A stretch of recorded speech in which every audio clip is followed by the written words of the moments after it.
The US Embassy in Colombo said no MCC grant monies were ever transferred to or spent by the government of Sri Lanka under the proposed $480 million grant. The embassy made this statement in response to a revelation made in the MCC Review Committee report that the previous government had already received $10 million under the MCC agreement. The final report of the MCC Review Committee was handed over to President Gotabaya Rajapaksa yesterday. Chairman of the committee, Professor Lalitha Gunaruwan, revealed that two phases of the MCC agreement were signed in 2017 and 2018. He also revealed that the then government had received $10 million under the MCC agreement. However, the details made public by the MCC Review Committee were revealed by the leader of the JVP, Anrakumara Dissanayaka, in February this year. Two additional agreements were signed on the 26th of July 2019 and the 18th of June 2018. Now the government must decide on if these agreements will be done away with, or Ranil Wickremesinghe must say that he did not sign the agreements. Not only they have signed these agreements, they have already received $10 million from these agreements. They have signed the two additional agreements as well. What should the government do now? Ranil Wickremesinghe must tell the country as to if or not he signed these agreements.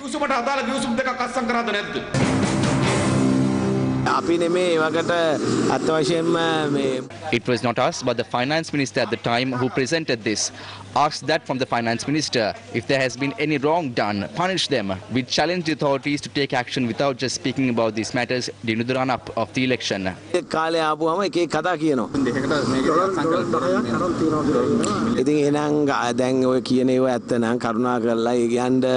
If what they say is true, take legal action against them.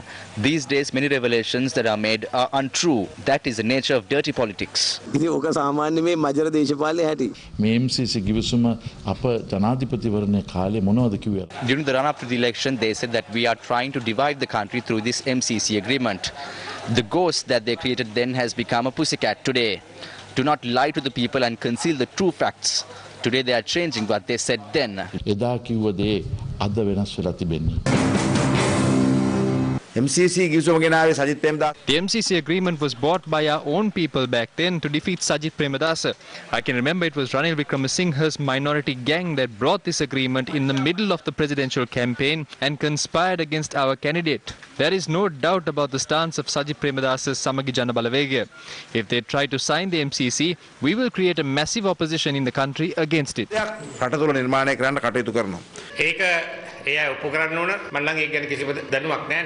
They must prove that. I have no knowledge regarding that. Before the presidential election, they said they will tear the agreement. Did they make those statements without examining this agreement? The president must say if this will be protected or will it be torn apart. All these other stories are fairy tales. This is the main issue.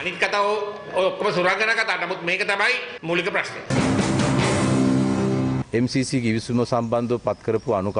final report of the MCC Review Committee has been presented. The report has clearly highlighted the adverse effects of the MCC agreement and the danger it poses to our country. Also, the government has inked two agreements in secret. We will take all necessary measures to take our country out of this agreement through the government of President Gotabaya Rajapaksa.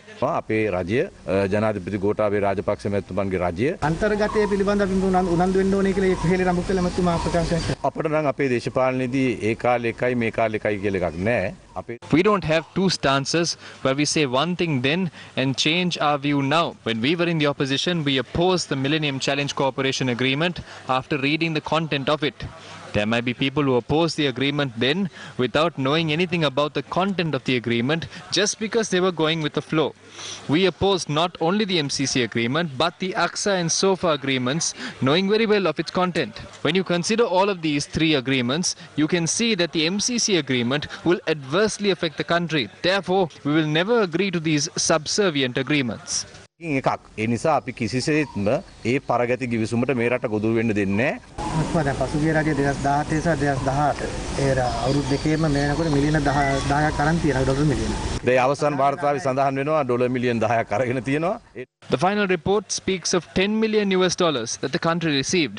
There is no trace of where the money went. I am not sure if Charita Ratwatt or Ranil Wickremesinghe used the money because the MCC office was at Temple Trees. So it's questionable what happened to this money. ඉතින් එතකොට මේ සල්ලි වලට මොනවද උනේ කියන එක ප්‍රශ්නයක්. These are collective responsibilities. Now a member of the United National Party will come forward and ask why the MCC agreement is not being torn. Although they have engaged in dirty acts, they are asking us to tear the agreement. We will bring before the law and punish anyone who attempts to betray the country and allow foreigners to take ownership over it. මේගොල්ලෝ කියයි ආණ්ඩුක්‍රම ව්‍යවස්ථාවේ තිබෙන වගන්තිවල අනුකූලව අපි අලුත් කිවිසුමකට යනවා කියලා. These people are saying that they are going to go for a new agreement that does not contradict the provisions of our constitution. No matter what they change, if they are going to sign the agreement with the MCC, do you think they are signing these agreements with us because they love us? They are doing it to go beyond the AXA and SOFA agreement. They are giving us $485 million for that. When are they going to do away with the agreements regarding the Trincomalee oil tanks, the MCC and the Hambantota port? What do they have to say about the 6 acres of land that they have sold to Shangri-La? If ever a world war breaks out, you can see how our country will be used by China and America as strategic locations in our country that has been sold off. When they couldn't get it done through the people who wear ties and coats, America, China and India are now trying to get it done through people who are wearing shawls. ජාතික ඇඳුම ඇඳගත්ත සාටකේ දාන හෝ නොදාන අයගෙන් කරගන්න ඇමරිකාවත් ඉන්දියාවත් චීනෙත් පෙළඹිලා තිබෙනවා. මම ආණ්ඩුවට අනතුරු හැඟීමක් කරනවා. I would like to issue a warning to the government. Mr. President, you are from Ruhuna. You are a son of D.A. Rajapaksa, who is an eminent leader.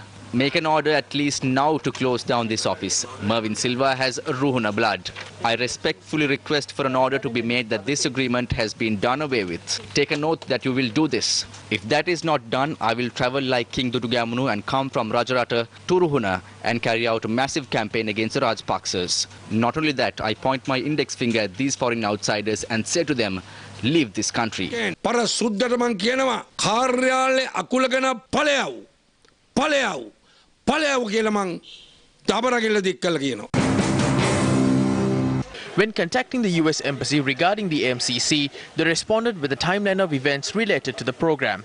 According to the timeline released by the embassy in December of 2015, Sri Lanka qualifies for MCC threshold program. Between January and November of 2016, the government of Sri Lanka hires Harvard University, which identifies weak transport infrastructure and land administration as binding constraints to growth.